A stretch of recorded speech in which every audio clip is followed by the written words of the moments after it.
더 당당히 더 앞으로 혁신 정의당 TV입니다. 정의당이 더 발전하기 위한 혁신 방안에 대해 함께 살펴보겠습니다. 그 첫 번째로 대중적 진보정당은 정의당의 창당 정신 편입니다. 현재 정의당에 있는 많은 당원들은 원래 통합진보당을 만들어 제대로 된 진보 정치를 하려 했습니다. 그러나 특정 정파의 패권과 폭력 사태 등을 겪으면서 탈당을 결심하게 됩니다. 탈당을 결심하면서 2012년 8월 7일에 만든 모임이 진보적 정권 교체와 대중적 진보정당을 위한 혁신 추진 모임, 약칭 진보정치 혁신 모임이었습니다. 이후 이 모임이 새진보정당 추진회의를 거쳐 진보정의당 창당으로 이어집니다. 이 모임을 통해 그들이 이루고자 했던 대중적 진보정당이 어떤 내용인지 알아보는 것은 정의당의 현재와 미래를 위해 매우 중요한 의미를 갖습니다. 위에서 말씀드린 진보적 정권교체와 대중적 진보정당 혁신 추진 모임을 만든 지 한 달여 뒤인 2012년 9월 12일에 대중적 진보정당 힘을 모으자라는 주제로 이정미, 천호선, 심상정 위원 강연회가 열립니다. 통합진보당 탈당을 결심하며 만든 모임의 취지를 널리 알리기 위한 강연회였습니다. 이 강연회는 대중적 진보정당에 대한 가장 간절하고 명확한 설명이 담겨 있습니다. 제일 먼저 이정미 위원은 이렇게 발언합니다. 다양한 노동계층이 정치 주체가 되어야 하며 농민, 빈민, 영세상공인을 포괄하는 생활정치가 가능한 정당을 만들어야 한다. 국민위의 당, 당위의 정파가 있었던 패권 정치를 청산해야 한다. 시민 참여를 열고 개방적이고 민주적인 정당으로 거듭나야 한다. 우리가 실현하고자 했던 대중적 진보정당을 반드시 완수해야 한다. 두 번째로 천호선 의원은 이렇게 발언합니다.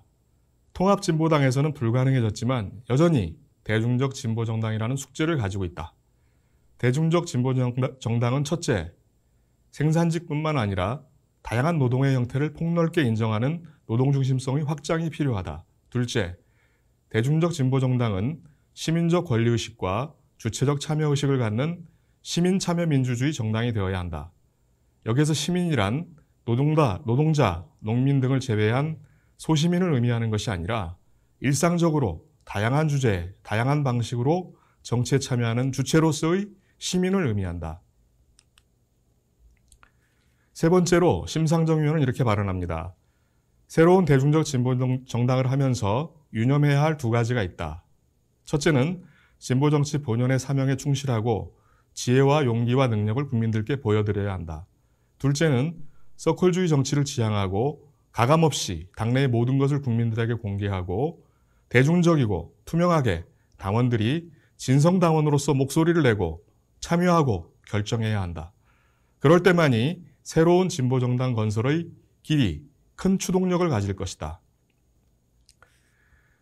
이렇게 대중적 진보정당에 대한 분명한 의지를 가지고 시작한 정의당은 계속 그 창당 정신을 유지하고 발전시켜 나갔을까요? 함께 살펴보겠습니다. 2015년 11월에 있었던 국민모임 노동정치연대 진보결집 플러스 정의당의 사자통합 과정은 정의당 창당 이후 점차 성장하고 정착되어 오던 당내 민주주의를 근본부터 흔들고 대의기구의 대표성에 현재한 문제를 야기하여 지금까지도 그 후유증이 남아있는 통합이었습니다. 2만 명대 1,500명의 통합이었지만 흡수가 아닌 당대당 수준의 통합으로 진행되었으며 당대당 통합이면 당원 총투표를 통한 승인이 필요한데 이 절차도 거치지 않았습니다. 첫 단추부터 잘못된 통합으로 그 결과 정의당은 다시 통합진보당 때처럼 정파연합체 성격으로 돌아갔습니다. 이후 당은 수많은 분란이 일어나며 대중적 진보정당을 만들기 위해 모였던 당원들이 대규모 탈당까지 하는 사태가 일어납니다. 이는 소수의 활동가 정파원을 받아들이고 다수의 대중당원을 내치는 어이없는 결과를 초래한 대중적 진보정당을 후퇴시키는 사건이었습니다. 사자통합 당시 정의당 당명을 개정한다는 합의가 있었습니다. 총선 때문에 노동의 희망, 시민의 꿈이라는 슬로건만 정하고 당명 개정은 선거 이후로 미루어 2016년 9월에 당원 총투표가 실시되었습니다. 당명 개정 과정을 살펴보면 당원의 뜻을 대표하지 못하는 대의기구의 문제점을 적나라하게 보여준 사건입니다. 임시 당대회에서 122표, 38%를 얻은 민주사회당이 당원 총투표에서는 69.2%의 압도적인 반대로 부결되었습니다. 이러한 결과는 당연직 대의원과 사자통합으로 들어온 추천직 대의원이 40%를 구성하여 당원의 뜻을 제대로 대표하지 못하고 있었기 때문입니다. 지금도 대의기구에 당연직과 추천직이 있습니다. 대의기구의 대표성에 여전히 의문사항이 있다고 생각합니다. 법인세라는 중요한 사안을 놓고 왜 자율투표를 하게 되었는지 아직도 이해하기 어렵습니다. 국회의원 6명밖에 안 되는 정당이 본회의장에서 구수회의를 해서라도 당론을 정했어야 합니다. 모두가 찬성을 하던 기권을 하던 아니 반대를 했더라도 그 이유를 국민들에게 밝히고 행동을 통일했어야 합니다. 여기서 중요한 것은 당원뿐만 아니라 국민들도 큰 관심을 갖는 중요한 사안에 대해 당원들은 어떤 정보도 제공받지 못했고 의견 수렴 과정도 없었던 상황에서 국민들의 비판을 지켜보고만 있어야 했다는 점입니다. 당 지도부와 국회의원들의 모든 결정을 당원들에게 물어보라는 의미가 아닙니다. 당의 중요 의사결정 과정 어디에도 당원은 없다라는 것을 상징적으로 보여준 사건이라는 의미입니다. 경기도당 김모 당원이 매갈 사태, 청와기 성폭력 사태 등 정의당 내에서 일어난 사건들에 대한 비판적 글을 외부 언론에 게재하였습니다. 이에 당 지도부는 김모 당원에 대해 형사고소 및 당기위 제소를 하였습니다.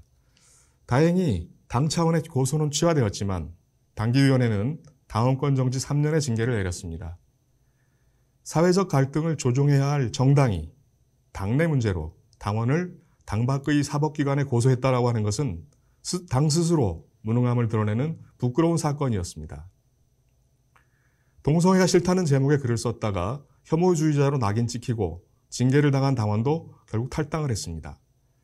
부적절한 표현이었지만 진보 정당에 가입한 지 얼마 안 되는 당원이라고 스스로 밝혔으며 동성애가 싫지만 그들이 부당한 차별을 받으면 함께 싸우겠다고도 했던 당원에게 내린 당기위원회의 징계는 대중적 진보 정당의 취지에 맞는지 의문입니다. 그 외에도 당원에 대한 수많은 당기위 제소가 진행되면서 정의당에서 가장 바쁘고 일을 많이 하는 위원회는 당기위원회라는 말들이 회자되고 있습니다.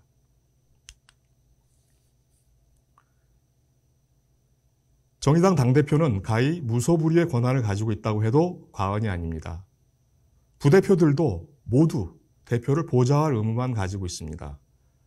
부대표들과 주요 당 간부들로 구성된 상무집행위원회마저도 당대표 보좌기구입니다.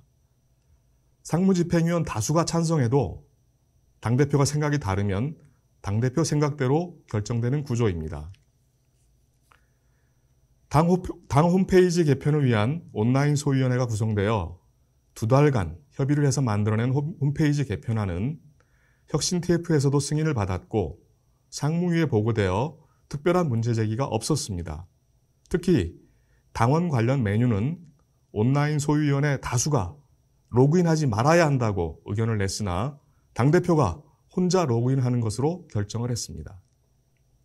뿐만 아니라 당원이 아닌 일반 회원들의 게시판인 자유 게시판도 당대표의 결정으로 사라졌습니다. 이렇게 당대표는 소위원회, 혁신TF, 상무집행위와 무관하게 자신의 의지를 관철할 수 있을 뿐만 아니라 중앙선관위, 예결산위, 당기위 위원과 위원장, 중앙대의원과 전국위원 추천권을 가지고 있습니다.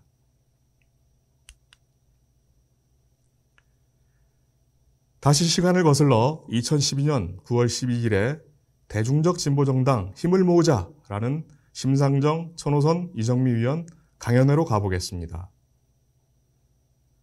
정의당은 현재 다양한 노동계층이 정치 주체가 되고 농민, 빈민, 영세 상공인을 포괄하는 생활정치가 가능한 정당이 되었습니까?